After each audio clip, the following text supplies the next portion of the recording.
General retired Qamar Javed Bajwa ने जवाब दिया कि जब 10 अप्रैल को इमरान खान के खिलाफ तहरीक अदम एतमाद कामयाब हो गई तो उसके बाद शहबाज शरीफ से मैं मिलने गया। उनसे पूछा कि आपका हुकूमत करने का क्या प्लान है, तो वज़ीर आज़म शहबाज शरीफ ने कहा कि 2-3 कवानीन बनाकर 4-6 हफ्तों में इलेक्शन का ऐलान कर दें। मैं भी यही चाहता था कि इंतखाबात हो और अगली हुकूमत फ्रेश मैंडेट के साथ फैसला करे, लेकिन फिर हमारे एजेंसी के लोगों की बात हुई तो मौलाना फजलुर रहमान और आसिफ अली जरदारी दोनों ये चाहते थे कि हुकूमत 1.5 साल पूरा करे। इसके अलावा 10 अप्रैल के बाद जनरल रिटायर्ड फैज ने मुझे मुसलसल 2 चीजें कहना शुरू कर दी। एक ये कि आप इलेक्शन करवा के जाएं, दूसरा पाकिस्तान तहरीक इंसाफ के चेयरमैन इमरान खान आपसे मिलना चाहते हैं, उनसे मुलाकात करना है। वो जनरल रिटायर्ड बाजवा ये कहते हैं कि 9 मई को शहबाज शरीफ और मलिक अहमद खान मेरे घर आए और कहा कि हमने इलेक्शन करवाने का फैसला किया।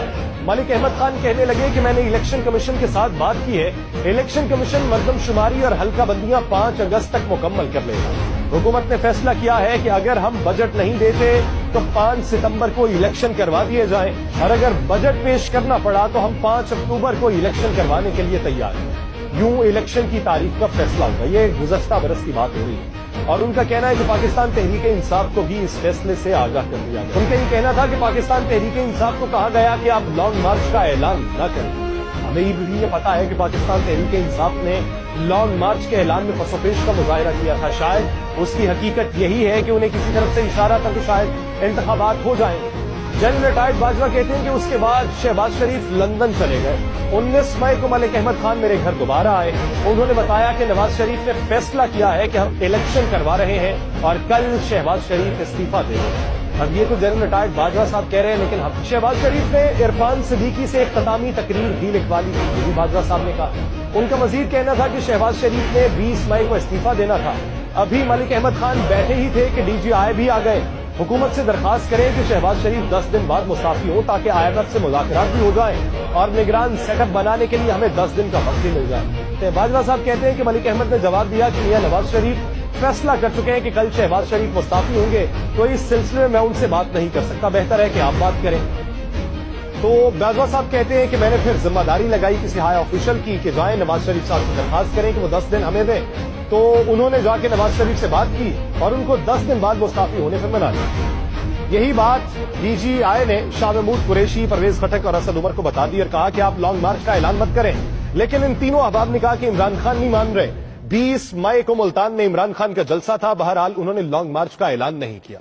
अब यहाँ पे ये सवाल पैदा होता है कि अगर इमरान खान नहीं मान रहे थे तो फिर ऐलान क्यों नहीं किया गया। उसके बाद हाई ऑफिशियल कहते हैं कि बड़ी मुश्किल से ऐलान करने से रोका और इमरान खान फौरी इलेक्शन का ऐलान चाहते थे। 22 मई को इमरान खान ने पेशावर में प्रेस कॉन्फ्रेंस रख ली और फिर शाह महमूद, असद उमर और परवेज खटक से बात की कि आप सिर्फ 10 दिन इंतजार कर लें, IMF के साथ मुज़ाकरात और निगरान सेटअप के लिए हमें 10 दिन दे दें। उन्होंने कहा कि इमरान खान नहीं मान रहे। फिर वही बात दोहराई गई और पैगाम भिजवाया कि आप ऐलान करने से रोकें। शाह महमूद कुरैशी ने इमरान खान को बताया कि वो बात करना चाहते हैं, लेकिन इमरान खान साहब ने बात करने से इनकार कर दिया, जिसके मनाजर टीवी स्क्रीन पर भी दिखाए गए। और बाजवा साहब का कहना था कि मेरी तरफ से लॉन्ग मार्च रुकवाने की ये आखिरी कोशिश थी।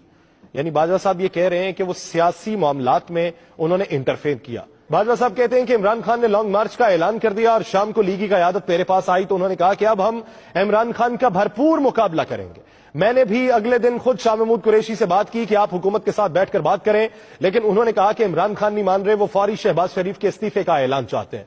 जनरल बाजवा के पास इस गुफ्तगू की ऑडियो भी मौजूद है। वो आगे कहते हैं कि लॉन्ग मार्च नाकाम हो गया। लॉन्ग मार्च के रोज मैंने अपना हेलीकॉप्टर भेजा जिसमें कुरैशी साहब, असद उमर और दीगर को बुलवाया गया और लॉन्ग मार्च रोकने का सारा इंतजाम राना सनाउल्लाह का था।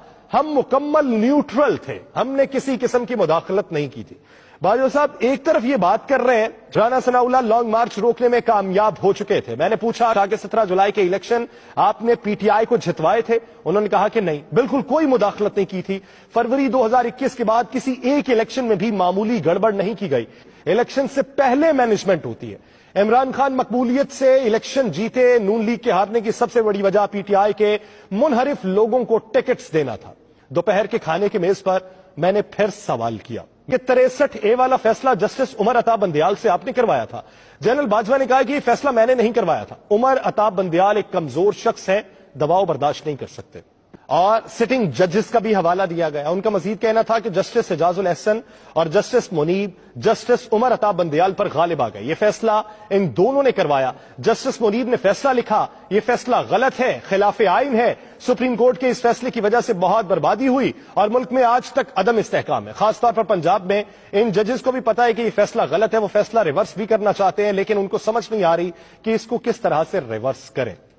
ہمارے ملک میں جج بہت ڈرپوک ہے, بہت ڈر ڈر کے فیصلے کرتے ہیں. ٹک ٹاک سے ڈر کے فیصلے کرتے ہیں.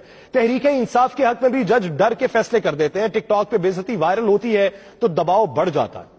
پھر آگے وہ کہتے ہیں کہ میرا سوال تھا کہ اسٹیبلشمنٹ حمزہ شہباز کے وزیر اعلیٰ بننے کے خلاف تھی. جنرل باجوہ بولے کہ جب حمزہ شہباز وزیر اعلیٰ بنے تو میں نے شہباز شریف سے سخت ناراضی کا اظہار کیا تھا کہ آپ نے اپنے بیٹے کو ہی وزیر اعلیٰ بنا دیا, آپ کو پارٹی میں کوئی اور بندہ نہیں ملا.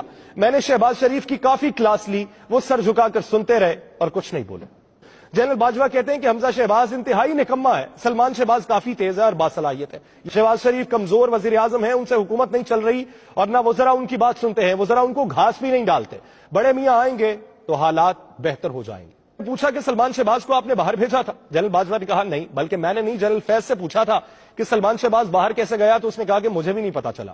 جنرل باجوہ کہنے لگے کہ اس کے بعد شہباز شریف کو وزارت عظمیٰ میں مزہ آنے لگا تھا. کچھ عرصے بعد جنرل فیض پہ میرے پاس آئے اور کہا کہ عمران خان سے ایک دفعہ مل لیں. میں نے جنرل فیض کو کہا کہ اچھا, انہیں کہیں کہ میرے گھر آ جائیں. جنرل فیض نے کہا نہیں, آپ ایوان صدر میں مل لیں. صدر عارف الوی بھی مجھے بار بار عمران خان سے ملنے کا کہہ رہے تھے. میں ایوان صدر چلا گیا تو حیران رہ گیا کہ عمران خان مجھ سے بہت اچھے طریقے سے ملے, جیسے ان کو مجھ سے کوئی شکایت نہیں اور جیسے کوئی غیر معمولی بات نہ ہوئی ہو. میرا خیال تھا کہ وہ گلہ کریں گے, لیکن وہ بالکل نارمل تھے. میں ان کی منافقت پہ حیران تھا کیونکہ وہ عوام میں مجھ پر بھرپور تنقید کرتے. یہ ملاقات بے نتیجہ رہی. جو ساری باتیں میں یہ کرنا نہیں چاہتا تھا, اس زبان سے ادا نہیں کرنا چاہتا تھا, کسی کے ڈر میں نہیں, بلکہ پاکستان کی ساکھ کے حوالے سے. شہباز شریف صاحب کو جواب دینا چاہیے کہ وہ سر جھکا کے کیوں بولتے رہے.